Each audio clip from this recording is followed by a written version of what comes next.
Hi everyone, welcome back to my channel. आज हम बात करेंगे कैनोनिकल्स के बारे में कि कैनोनिकल इश्यूज अगर आपको स्क्रीमिंग फ्रॉग के थ्रू चेक करने हैं तो आप कैसे चेक करेंगे।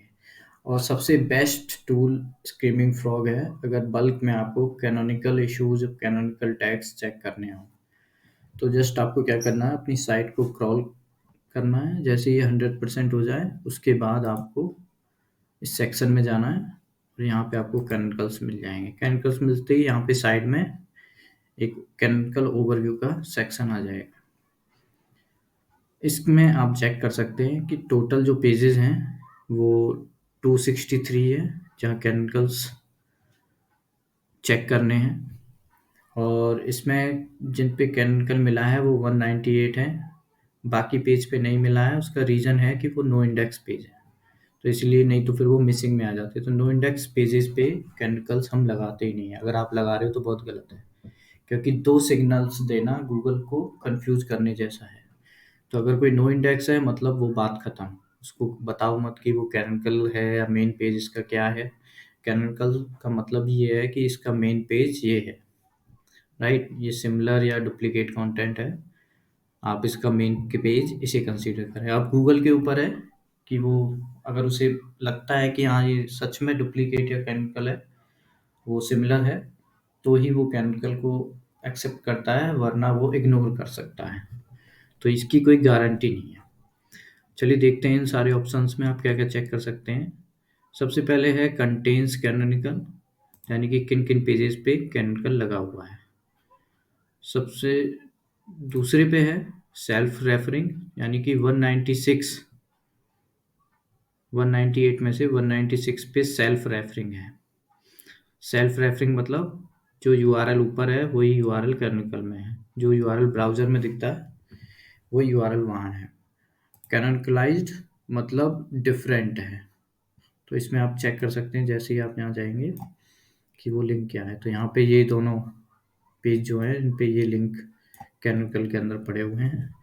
ये जो है वो पैरामीटर है, तो ये फाइन है, क्योंकि पैरामीटर्स क्या है उस केस में कैनोनिकल कैनोनिकलाइज्ड ही मिलेगा। जैसे यूटीएम हो गए, तो किसी भी यूआरएल के आगे अगर आप स्ट्रिंग यूआरएल या क्वेरी स्ट्रिंग अगर आप ऐड कर देते हैं तो पेज का कंटेंट सेम रहता है। तो इस केस में कैनोनिकल डिफ़ॉल्ट पेज ही रहना चाहिए।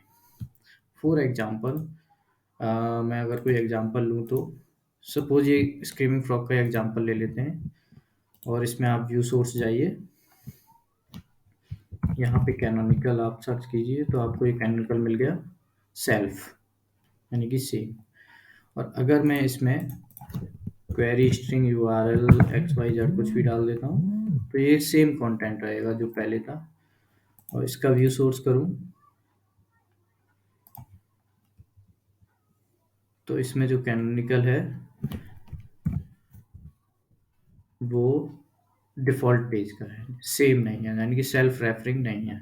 रीज़न क्या है, स्ट्रिंग यूआरएल। स्ट्रिंग यूआरएल के केस में या स्ट्रिंग यूटीएम के केस में text change, I mean content, page content change होता नहीं है, इसीलिए डिफ़ॉल्ट पेज का यूआरएल आना चाहिए। अगर आपकी वेबसाइट में ऐसी फंक्शनलिटी नहीं है तो उसे ज़रूर ऐड करा लें, क्योंकि ये स्ट्रिंग यूआरएल ज़रूरी नहीं कि आप बनाएं, कोई दूसरा भी बना सकता है। चलिए बैक टू द पॉइंट। अब है मिसिंग। जिन पेजेस पे होना चाहिए, जो इंडेक्सेबल पेजेस हैं, उन पे अगर कैनोनिकल नहीं है तो आप यहाँ देख सकते हैं मल्टीपल, कई बार मल्टीपल टाइम्स कैनोनिकल आ जाते हैं गलती से, डेवलपर की गलती से या किसी और की गलती से।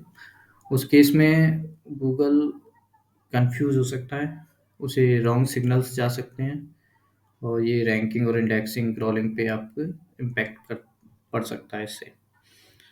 तो मोस्ट ऑफ द केसेस में देखने को मिला है कि सबसे टॉप वाला जो है वो गूगल पिक करता है, बाकी वालों को इग्नोर कर देता है। सभी के केस में, चाहे मेटा टैग हो, टाइटल हो, डिस्क्रिप्शन हो, सो टॉप वाला वो काउंट करता है। एंकर टेक्स्ट के केस में भी कई बार ऐसा देखने को मिला है। लेकिन फॉर सेफर साइड हमें एक हटाना पड़ेगा, मल्टीपल कॉन्फ्लिक्टिंग। इस केस में इसकी बात करने की ज़रूरत नहीं है, ये बहुत ही रेयर केस में आपको मिलेगा। इसमें चैनिंग सिस्टम के अंदर आपको अगर जाना है तो फिर आपको ये इश्यूज दिखेंगे। तो मैं अभी इसके बारे में नहीं बताता, क्योंकि ये थोड़ी सी डेप्थ, ये इश्यूज बहुत रेयरली आते हैं। अब हम बात करते हैं नॉन इंडेक्सेबल कैनोनिकल। अगर आपके पेज पे कोई यूआरएल है, कैनोनिकल यूआरएल, वो अगर नो नो इंडेक्स है, तो उस केस में आपको ये चीज़ दिखेगी। तो नो इंडेक्स को कैनोनिकल बताने का भी कोई पर्पज़ नहीं है, क्योंकि वो जब इंडेक्स ही नहीं कर सकता गूगल, तो कैनोनिकल बताने का क्या मतलब है? तो वो भी एक चीज़ गलत है। तो इस केस में भी आप ये हटा के सेल्फ रेफरल लगाएं। अगर ये पेज नो इंडेक्स है, जैसे कि ये भी खुद अपने आप में नो इंडेक्स है, तो बेस्ट प्रैक्टिस यही रहेगी कि कैनोनिकल टैग ही ना हो।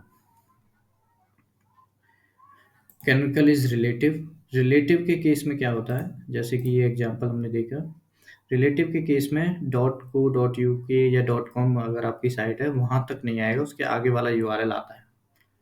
तो गूगल को क्या है, फुल यूआरएल चाहिए, जिसे एब्सोल्यूट यूआरएल कहते हैं। और अगर आधा यूआरएल हो डॉट कॉम बाद वाला यूआरएल, उसे रिलेटिव यूआरएल कहते हैं।